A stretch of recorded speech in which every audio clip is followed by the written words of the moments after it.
हमारे चैनल को सब्सक्राइब करें और बेल आइकन दबाएं।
ये कहानी यहीं खत्म। अब कभी किसी को कुछ पता नहीं चलेगा।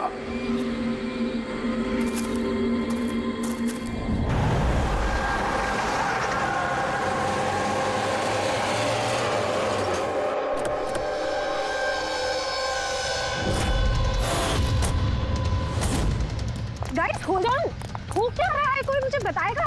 You guys don't understand. You know ना सिचुएशन क्या चल रही है। पापा और भाई दोनों फोन नहीं उठा रहे।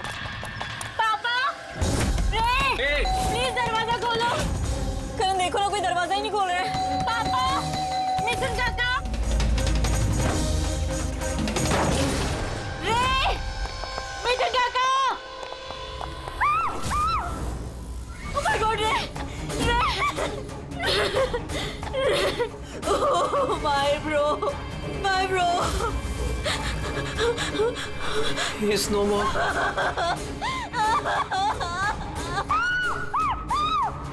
मिथुन काका।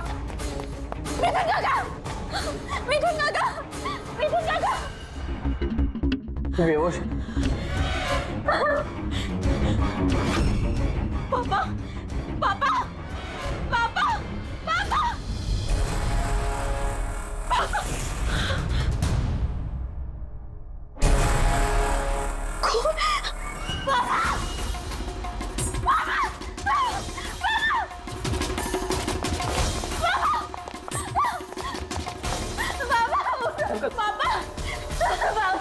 देखो ना जरा पापा को क्या।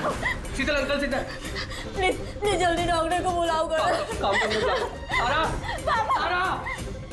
Uncle don't worry. एम्बुलेंस को कॉल करो अर्जेंट।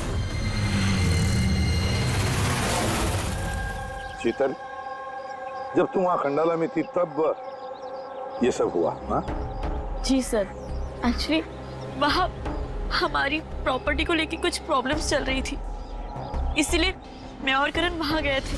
करण? जी, ही इज माय लॉयर। अच्छा। सर वो लैंड शीतल के नाम पे थी, इसलिए उसे वहाँ होना ही था। यस सर, बहुत इंपॉर्टेंट मीटिंग थी। आप? She is Tara, my assistant. हाँ तो शीतल, जब तुम खंडाला में जा रही थी तब घर पर सिर्फ तुम्हारे पिताजी कल्याण जी और तुम्हारा भाई रे और ये मिथुन था, है ना? हाँ सर, एक्चुअली करीब 8 साल पहले एक एक्सीडेंट हुआ था जिसमें पापा की आईसाइट चली गई। पापा देख नहीं सकते और मिथुन काका उनका अकेले ध्यान नहीं रख पाएंगे, इसलिए रे वो यहीं रुक गए। मुझे उन दोनों को अकेले छोड़ना ही नहीं चाहिए था।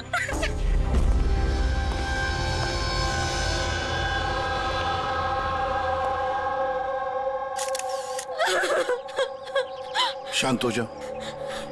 एक बात बताओ शीतल, अब तुम कह रही थी कि उनको अकेले छोड़कर जाना ही नहीं चाहिए था। क्यों? ऐसे क्यों लगा तुम्हें? क्या तुम्हें डर था कि उनकी दोनों की जान को खतरा है? ऐसे कुछ होगा? नहीं सर, पर इतना जरूर पता था कि रे की उसके फ्रेंड्स के साथ ना कोई बड़ी प्रॉब्लम चल रही थी। फ्रेंड्स के साथ? और वो लोग एक दूसरे को ब्लैकमेल कर रहे थे किसी चीज को लेके।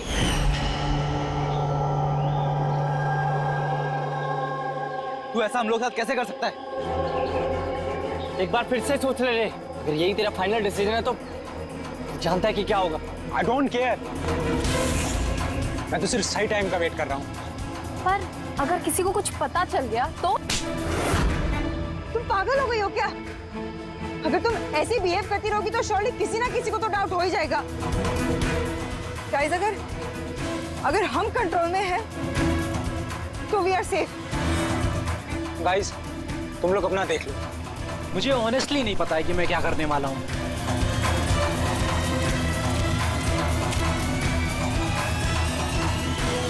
मुझे रे पे बिल्कुल भरोसा नहीं है।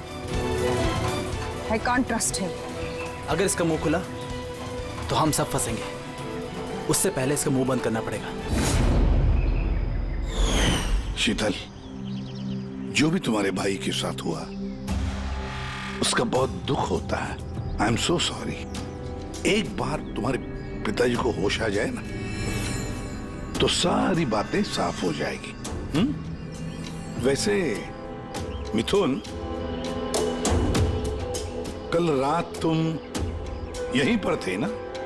क्या हुआ क्या, जरा ठीक से बताओ। शरीर पे कोई बड़ा घाव नहीं है, बस छोटी मोटी चोटें हैं, लेकिन हाँ फ्रैक्चर थोड़े ज्यादा है। समझ में नहीं आ रहा है इसकी मौत हुई कैसे? मैं अपना काम कर रहा था, अचानक लाइट चली गई और किसी ने मेरा मुंह बंद कर दिया। मैं बेहोश हो गया साहब। जब आँख खुली तो आप सामने थे। बाकी को कुछ याद नहीं आ रहा सर। ठीक है, रो मत। हाँ। सर, मौत की वजह तो पोस्टमार्टम के बाद ही पता चलेगी। कुछ समझ में नहीं आ रहा है सर। जिसने भी खून किया है सोच समझ के किया है। बड़ा ही चालाक है खूनी। एक काम करते हैं, इस घर को फिर से अच्छी तरह से चेक करते हैं।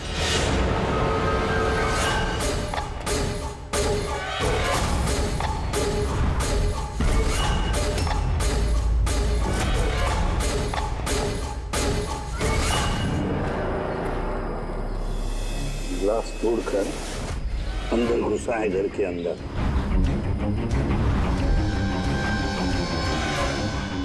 ये देखो, खून लगा है उसका अंदर घुसते वक्त या भाग जाते वक्त।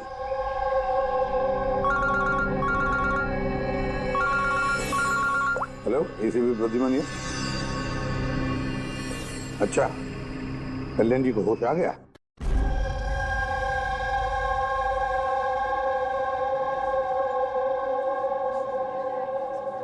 पापा, कल्याण जी, हाँ? मैं सीआईडी से एसीपी प्रद्युमन। आप मुझे बता सकते हैं क्या हुआ? मैं अपने घर पर था, मुझे तो सिर्फ आवाजें सुनाई देती। रे जोर जोर से चिल्ला रहा था, चीजें यहाँ वहां फेंकी जा रही थी, बहुत शोर था, पता नहीं क्या क्या हो रहा था। और फिर सडनली बाएं हाथ से कोई भाग कर आया और उसने मुझे चाकू मार दिया, शायद बाएं हाथ से। और इससे पहले कि मैं रे को कुछ रे ठीक है? रे ठीक तो है? शीतल, शीतल, शीतल, तुम कुछ बोल क्यों नहीं रही? हे भगवान, हे भगवान। जो भी कुछ हुआ हम उसे बदल तो नहीं सकते, लेकिन जिसने भी आपकी बेटी की जान ली है उसे सजा दिलाने की पूरी कोशिश करेंगे। हाँ कल्याण जी, आपने कहा कि कोई बाएं साइड से आकर उसने आप पर चाकू का वार किया है, लेफ्ट हैंड साइड से। हाँ। ये कुछ खास बात याद आती है उस आदमी के बारे में? हाँ। हाँ, कोई खास बात? हाँ, वो जरूर लेफ्ट हैंडेड था। लेफ्ट हैंडेड था वो। ये आप कैसे कह सकते? सर, मुझे पता चल जाता है, मेरी सेंसेस बहुत स्ट्रांग है। उसने जब मुझ पे वार किया, मैंने उसका हाथ पकड़ लिया था और वो इतना स्ट्रांग था, वो जरूर लेफ्ट हैंडेड था सर, 100% लेफ्ट हैंडेड था। तो क्या डॉक्टर साहब, ये जो जख्म है इनके शरीर पर, वो वाकई किसी खब्बू आदमी ने बनाया? यस सर, घाव के निशानों के हिसाब से यही लगता है। चलो सर, कुछ तो सुराग हाथ लगा। हाँ, ये चारों के चारों दोस्त रे को धमका रहे थे। गड़बड़ है, कुछ न कुछ तो गड़बड़ जरूर है इन चारों में। तनिषा, अंकिता, विवान और सैम। उठाओ इन चारों को, उठाओ।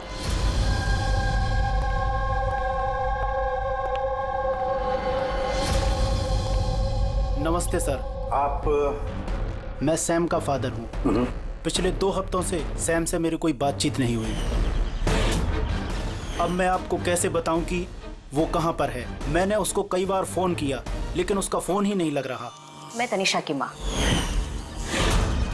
अब उससे फोन करके मैं क्या पूछूं? कि तनिषा ने खुद मुझे कहा था कि वो अपनी हॉलीडे एक्सटेंड कर रही है, कुछ दिन वो फ्रांस में रहना चाहती है। और मैं अंकिता का भाई हूँ, just for name sec. Sir, dad को बातों में फंसाकर 80% प्रॉपर्टी उसने अपने नाम पर कर ली। मैं क्यों फिक्र करूं सर उसके बारे में? सर, मैं अंकिता के बारे में कुछ नहीं जानता। हाँ sir, what I just know is sir, वो 2 हफ्ते पहले दिल्ली गई हुई थी कुछ मार्शल आर्ट कैंप के लिए। जी सर, मैं विवान का फ्रेंड। उसके डैड के पास इतना पैसा है कि वो घूमता रहता है। होगा कहीं हॉलीडे पे। मतलब ये चारों पिछले 2 हफ्तों से शहर से बाहर है और आप में से कोई भी उनके टच में नहीं है।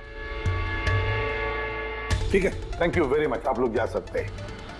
अगर जरूरत पड़े तो आप लोगों को हम फिर से बुला लेंगे। Thank you. जरा 1 मिनट, क्या आप बता सकते हैं कि सैम, तनिषा, विवान और अंकिता, इन चारों में से कोई लेफ्ट हैंडेड है, खब्बू है? हाँ सर, मेरा बेटा सैम लेफ्टी है। अच्छा। क्यों सर? नहीं, ऐसे। हाँ, आप लोग जा सकते हैं। Thank you.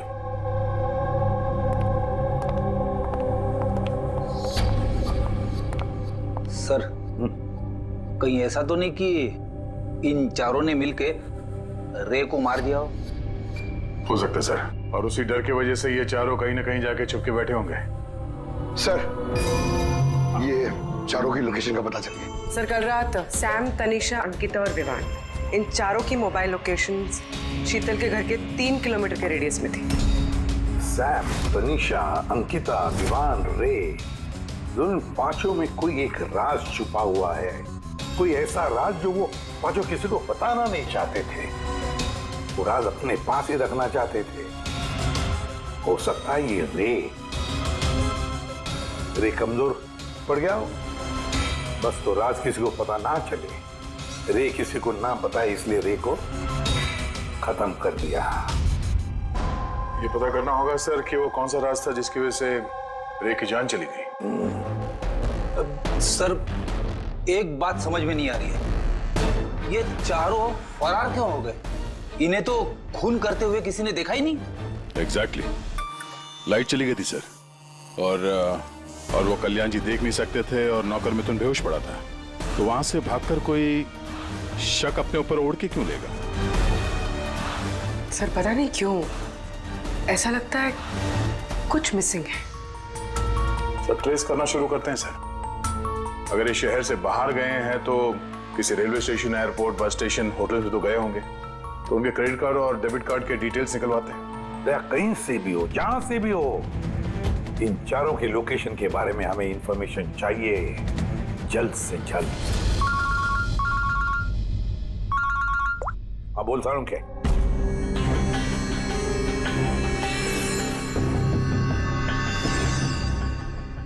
यार सारुण के तूने इस कंकाल पे ये रेड मार्क्स क्यों किए? बस ये समझाने के लिए कि इस रे की हड्डियों का कैसे चूरा बना है। ये देखो, ये रे की हड्डियों का एक्सरे। इस रे पर बहुत जबरदस्त ताकत के साथ वार किया गया। एक झटके में इसकी गर्दन की हड्डी टूट गई। और बस एक बार तो इसके रिब केज पर इतना जबरदस्त किया गया है कि एक ही झटके में इसके रिब केज की बाईं हड्डियां 12 की 12 पसलियां एक साथ एक झटके में टूट गई। और वो भी कमाल की बात यह है कि एक ही सिमेट्री में। एक झटके में 12 पसलियां? नतीजा हार्ट का रुक जाना, हार्ट ब्लॉक। इसके हार्ट पर जबरदस्त प्रेशर पड़ा। कमाल की बात यह है बॉस कि जितनी ताकत के साथ इस पर वार किया गया है, इतनी ताकत हाथों से या किसी भी हथियार से पैदा नहीं की जा सकती। इसे देख करके तो ऐसा लगता है जैसे खूनी जानता था बॉस। खूनी जानता था कि किस पॉइंट पर वार किया जाए कि एक ही झटके में सारी की सारी पसलियां एक साथ टूट जाए एक सिमेट्री में। हाथों से कोई इतना फोर्स तो पैदा नहीं कर सकता। हाँ, कर सकता है अगर कोई मार्शल आर्ट्स का जानकार हो तो। जैसे कुंग-फू, कराटे, ताइक्वांडो, इन सब में खास किस्म के मूव्स होते हैं जिससे इतना फोर्स पैदा किया जा सकता है। ये हो सकता है बॉस। अभी अटैक उसी ने किया जिसे मार्शल आर्ट्स की जानकारी है, जैसे आर्मी बैकग्राउंड का कोई। Martial arts? वो लड़की भी तो गई है ना दिल्ली में मार्शल आर्ट्स का कैंप अटेंड करने के लिए। क्या नाम है उस लड़की का? अंकिता। अंकिता के भाई ने तो हमें ये बताया। Sir what I just know sir, वो 2 हफ्ते पहले दिल्ली गई हुई थी कुछ मार्शल आर्ट कैंप के लिए। और सर कत्ल की रात उसका फोन शीतल के घर के आसपास ही था। उसी ने किया होगा। सैम के साथ मिलके। कल्याण जी पर जिसने भी चाकू का वार किया था वो आदमी खब्बू था, लेफ्ट हैंडेड। हाँ सर, मेरा बेटा सैम लेफ्टी है। ये हो सकता है क्योंकि शीतल के घर की जिस खिड़की पर से हमें वो ब्लड सैंपल मिला था, उसका डीएनए सैम के डैड के डीएनए के साथ मैच होता है। मतलब सैम वही था और अंकिता भी। बस अब हमें ये पता लगाना है कि ये सैम, तनीषा, अंकिता और विवान इस वक्त है कहां पर। अच्छा, आप कैब ड्राइवर, आप उस वक्त कहाँ थे?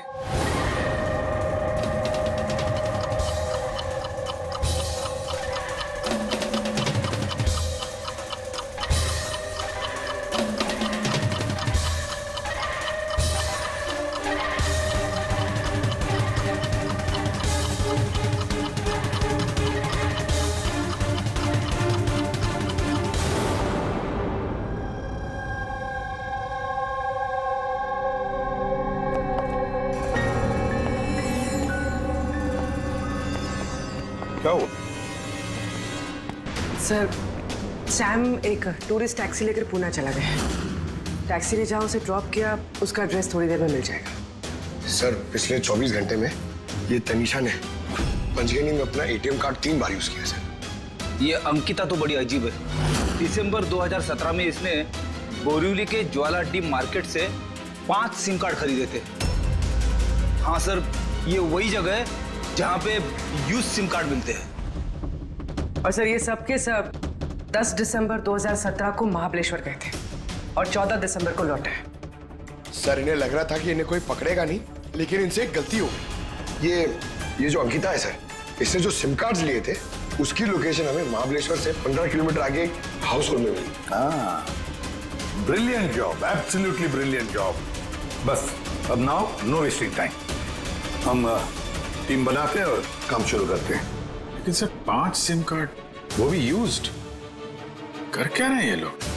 जो भी कर रहे हैं करने दो, पर पछताएंगे जरूर, बहुत पछताएंगे।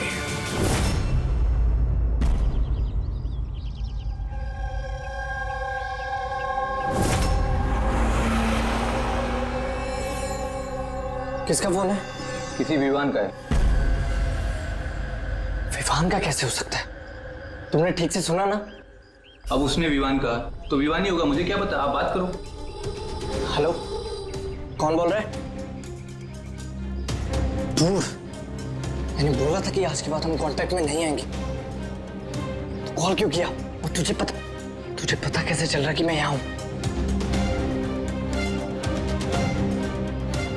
ओके, तो वहीं रुक, मैं आ रहा हूँ।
बीच रास्ते इसकी बॉडी मिली है सर। किसी ने दिन दहाड़े भरे मार्केट में गोली मारी है।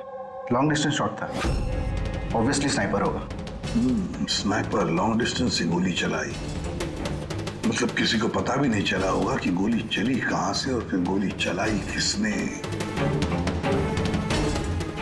Anyway, thank you very much. Ji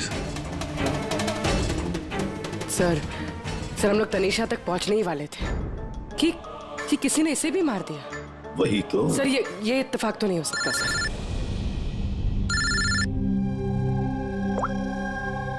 hello, क्या? ठीक है। क्या हुआ? सर, पुणे पुलिस स्टेशन से फोन था, किसी ने सैम को मार दिया। What? Oh my God. Sir, वो जिस लॉज में रुका था उसी लॉज के पास। सर, ये जरूर विवान और अंकिता का ही काम है। ये कोई सीक्रेट है जिसे छुपाने के चक्कर में ये लोग आपस में एक दूसरे का खून कर रहे हैं। अपनी जो भी है उसे पता कैसे चलता है कि हम किसके पास जाने वाले हैं? 4 में से 2 बच गए हैं, विवान और अंकिता।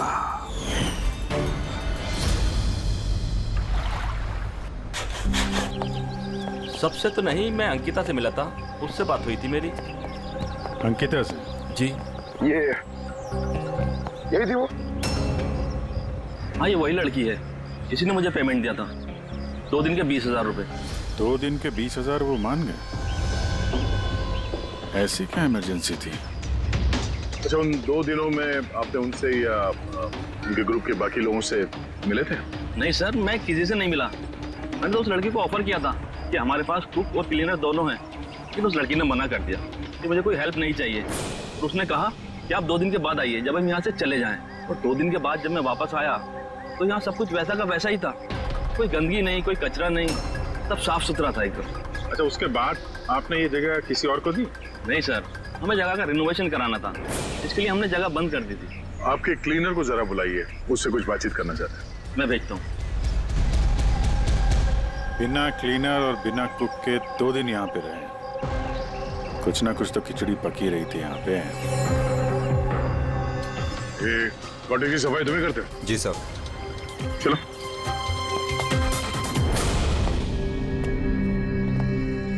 अच्छा, जब वो 5 लोग यहाँ से गए, उसके बाद जब तुमने यहाँ की साफ सफाई की तो कुछ मिला इधर उधर या कुछ अजीब लगा तुम्हें? नहीं सर, वो लोग तो बहुत अच्छे थे। जाने से पहले पूरी जगह को एकदम चकाचक साफ करके गए। पता नहीं कौन सा साबुन, क्या डिटर्जेंट यूज किया, पूरा घर चमका दिया था।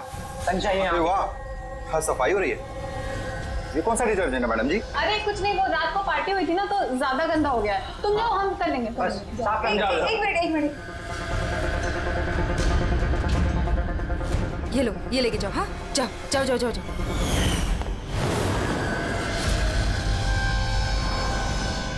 बहुत महंगी है सर, मैंने तो पहनी नहीं कभी, वरना लोग कहते चोरी की। महंगी तो है, पर फिलहाल ये महंगी घड़ी हमारे पास रहेगी। जी सर। आइए, आप लोग आइए।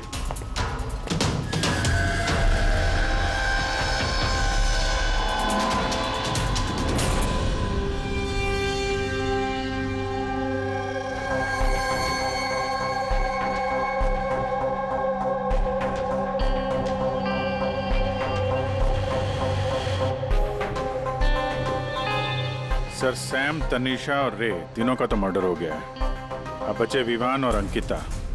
खूनी इन दोनों में से ही कोई हो सकता है। ये विवान ही होगा, उसी ने सैम को फोन करके लॉज के बाहर बुलाया था।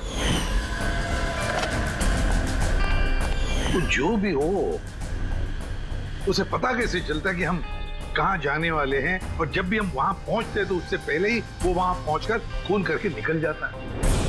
सैम किस लॉज में ठहरा है और तनीषा रोड पर कहां मिलेगी, ये सारी इंफॉर्मेशन तो हमारे पास थी ना, उन तक कैसे पहुंची? तो शायद वो लोग एक दूसरे के कांटेक्ट में हो। नहीं पूर्वी, बिल्कुल नहीं, क्योंकि लॉज के मालिक ने बताया कि सैम को जब विवान का फोन आया तो सैम को झटका लग गया। मैंने बोला था कि आज के बाद हम कांटेक्ट में नहीं आएंगे। कॉल क्यों किया?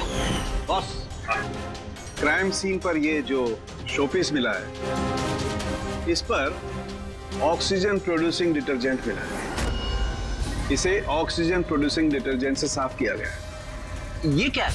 रेडी एक ऐसा डिटर्जेंट होता है जिससे सारे के सारे एविडेंस एकदम साफ किए जा सकते हैं, खून के निशान तक। हमें कोई डीएनए नहीं मिल सकता। मतलब सर ये हॉलिडे होम में खून हुआ था? एग्जैक्टली। और हाँ, ये घड़ी, इस पर अलग अलग लोगों की उंगलियों के निशान तो हैं ही, साथ ही इस पे मुझे किसी का डीएनए भी मिला है। तो शायद रे इसी खून का पर्दाफाश करने वाला होगा। पूर्व एक काम करो, ब्यूरो में जाओ, खून की रिपोर्ट्स चेक करो, मिसिंग पर्संस की रिपोर्ट्स चेक करो, देखो किसी भी रिपोर्ट में इस घड़ी का जिक्र किया है क्या। यार इन 5 में से बचे हैं 2, विवान और अंकिता। अगर खूनी विवान या अंकिता को कांटेक्ट करना चाहे तो फिर वो जो 5 यूज्ड सिम कार्ड्स है ना, वो इनके पास होंगे। उन्हीं में से किसी नंबर पर वो फोन करेगा, है ना? वो नंबर स्ट्रैक करते हैं। सर, तनीषा का खून हुआ पंचगनी में, सैम का खून हुआ पुणे में। दोनों जगहें 100 किलोमीटर दूर, जबकि खून हुए सेम टाइम पे। और एक ही टाइम पे कोई 2 जगहों पे कैसे हो सकता है सर? कोई तो है जो इस प्लान में शामिल है। मान लिया गया कि कोई और है इस खूनी के साथ।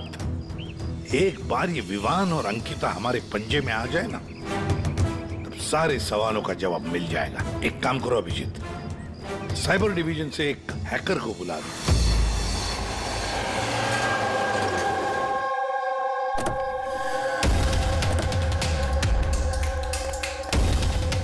इसमें पूरे पैसे है ना?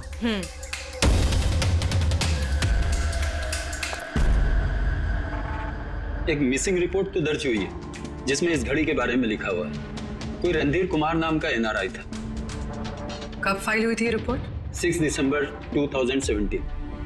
कोई करण जोशी ने फाइल की थी। जी ये देखिए।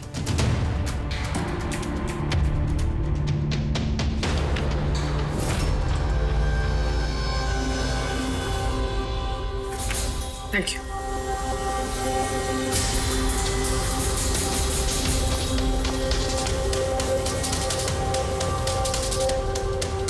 कहीं उन लोगों ने इस रणधीर को तो नहीं मार डाला? और कहीं ये करण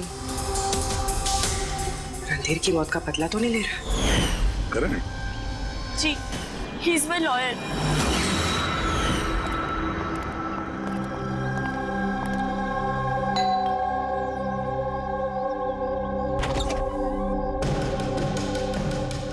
गुड टू सी यू।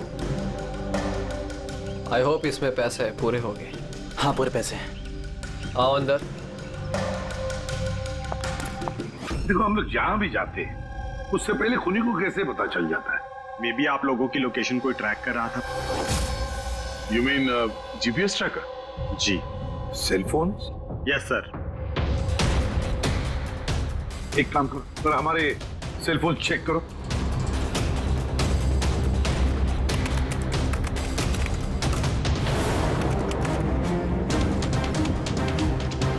तुमने पैसे मांगे थे, हम लेकर आए हैं। अब वो एविडेंस दो और सब खत्म करो।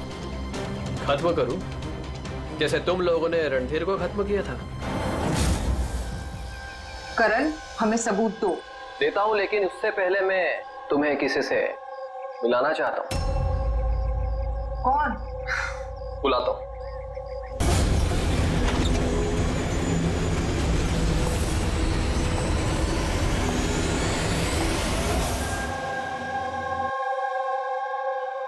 सर देखिए, आप लोगों के फोन हैक्ड हैं। व्हाट? हैक? पर कैसे? आपके फोन में हिडन स्पाईवेयर है जिससे आपके सारे ईमेल्स, कॉल, मैसेजेस, सब चीजों को ट्रैक किया जा रहा था। लेकिन हमारे फोन हैक कौन कर सकता है और कब किए होंगे? फोन तो ज्यादातर हमारे साथ ही रहते हैं। एक minute Abhijit, I see you. हमारे फोन को उसी वक्त उसने हैक किया है।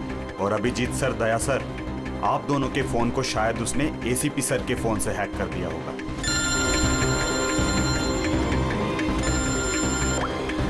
अबुर्वी,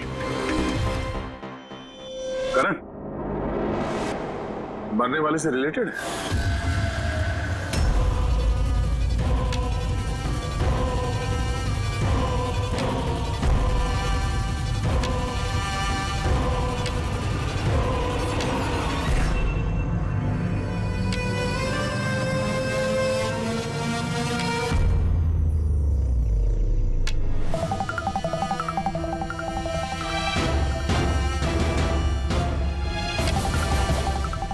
जो सजा रणधीर तुम लोगों को देने वाला था, अब हम तुम्हें देंगे। जैसे सैम,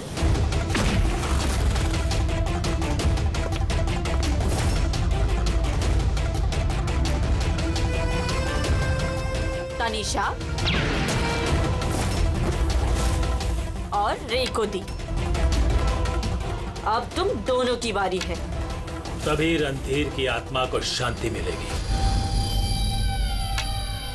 इसी घर में मारा था ना तुमने रणधीर को?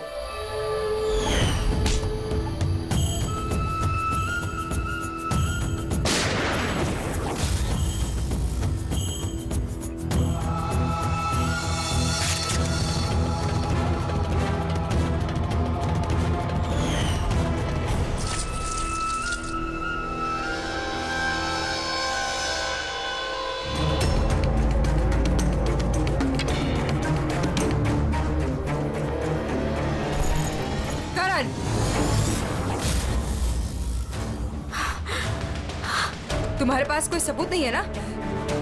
तुमने हमें फंसाया है ना? हाँ? Hey!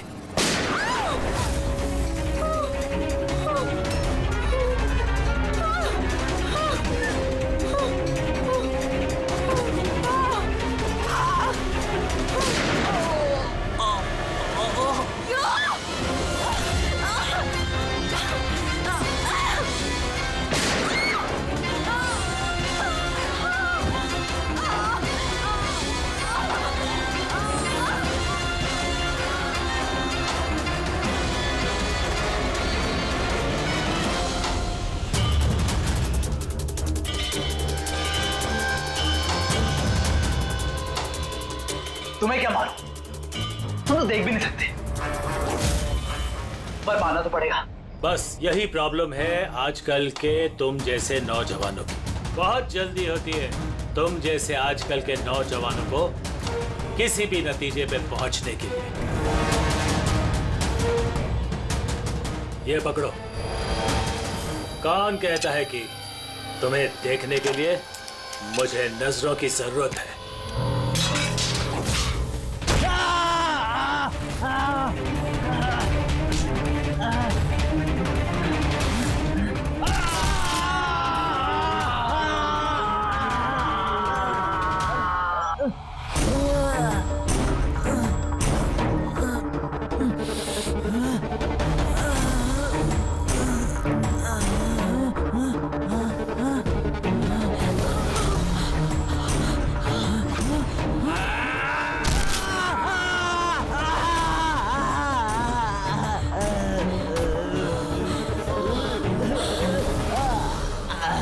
शीतल बेटा, तुम ठीक तो हो?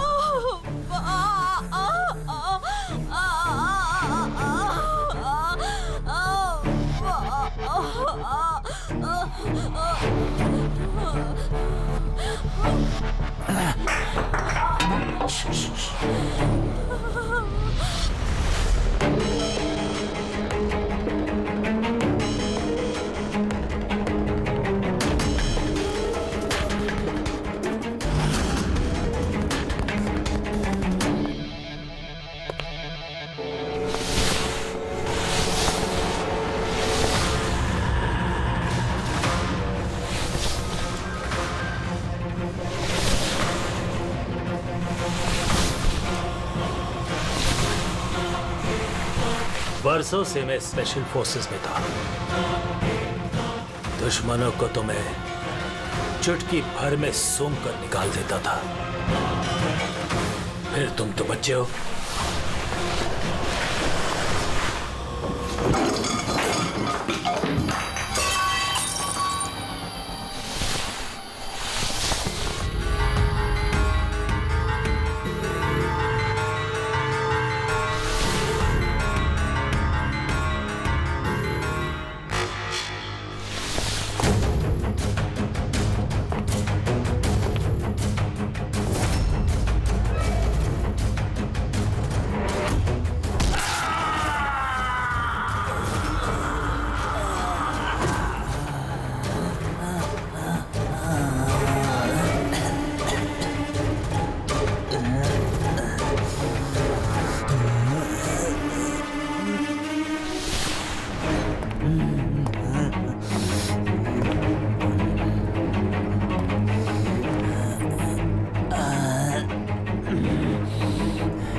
उसको। मैं तो अंधा हूं ऑफिसर, लेकिन आप देखकर बताइए कि मैंने उसका सारा शरीर बेकार कर दिया है या नहीं, या दूं एक और?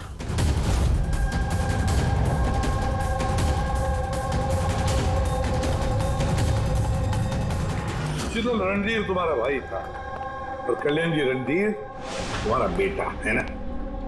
और ये सब करने के लिए तुमने सीआईडी का इस्तेमाल किया, क्यों? सही समझा आपने। रणधीर शीतल का भाई था और मेरा बेटा। यानी रे का भाई? नहीं, रे मेरा बेटा नहीं था, उसे तो सिर्फ मैंने इस्तेमाल किया था। हमें गुमराह करने के लिए, ताकि हम विवान, अंकिता और सैम तनीषा के पीछे लग जाए और उन्हें सजा दिलवाए, ताकि आपका बदला पूरा हो सके। हम उसे मारना नहीं चाहते थे। रणधीर एक्सचेंज प्रोग्राम का स्टूडेंट था, एकदम सीधा, लेकिन बहुत पैसे वाला। अंकिता हमेशा से ही एक हाई फाई लाइफ जीना चाहती थी। उसी ने ये प्लान बनाया और रणधीर को किडनैप करके उसे पैसे मांगने। कितना रैंसम मांगा था तुम लोगों ने? 5 करोड़। फिर भी मार दिया तुमने उसे? रणधीर भाग रहा था, अंकिता को गुस्सा आया और उस 1 सेकंड के नॉनसेंसपन में उसने उसे मार दिया। और हम सब घबरा गए, कुछ समझ नहीं आया कि क्या करें। तो उसकी बॉडी लेकर हमने लेक में डाल दिया।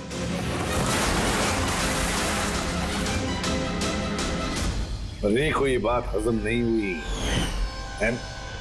और यहीं पर तुम्हारा प्लान गड़बड़ हो गया। सर, वो रणधीर की इंडिया में सारी रिस्पॉन्सिबिलिटी मेरी थी। कल्याण अंकल और शीतल तो न्यूयॉर्क में थे, लेकिन रणधीर का केयरटेकर मैं यहाँ था। इन लोगों को पैसा देने के बाद भी इन्होंने रणधीर को नहीं छोड़ा, मार दिया। तो मैं घबरा गया, मुझे कुछ समझ नहीं आया। फिर एक दिन रे का कॉल आया। मुझे बिलीव नहीं हो रहा है कि हमने उसको हम सॉरी अंकल। कुछ नहीं होगा तुम्हें। तुम सिर्फ हमें बता दो कि बाकी के दोस्त लोग कहाँ हैं। अंकल वो सब बाहर चले गए जब तक ये रणधीर का केस सॉल्व नहीं हो जाएगा ना। अंकल वो वापस नहीं आएंगे। कहाँ है वो? मुझे उस बारे में कुछ भी नहीं पता। रे तो हमारे पास था ही, बस उन चारों को पकड़ना था, और ये काम हम अकेले नहीं कर सकते थे। तो इसीलिए तुमने हमारा इस्तेमाल किया, क्यों? रे से सारी इंफॉर्मेशन निकालने के बाद तुम लोगों ने उसे एक दर्दनाक मौत दी, ताकि हम लोग वो केस इन्वेस्टिगेट करें और ये सारी कहानी निकल के सामने आए। साथ में हमें सारे एविडेंसेस दे दिए, उन चारों के मोबाइल नंबर्स, और सैम जिस पैथोलॉजी लैब में काम करता था वहां से उसके ब्लड सैंपल मंगवा लिया। हम सबके फोन्स हैक किए। काफी अच्छी प्लानिंग थी। लेकिन एक बात भूल गए तुम, सजा देने का काम तुम्हारा नहीं, कानून का है। रणधीर की मौत का बदला तो तुमने ले लिया, लेकिन सजा अपने आप को दी है, अपने आप को। For more updates, subscribe to our channel, click the show links and enjoy watching the videos.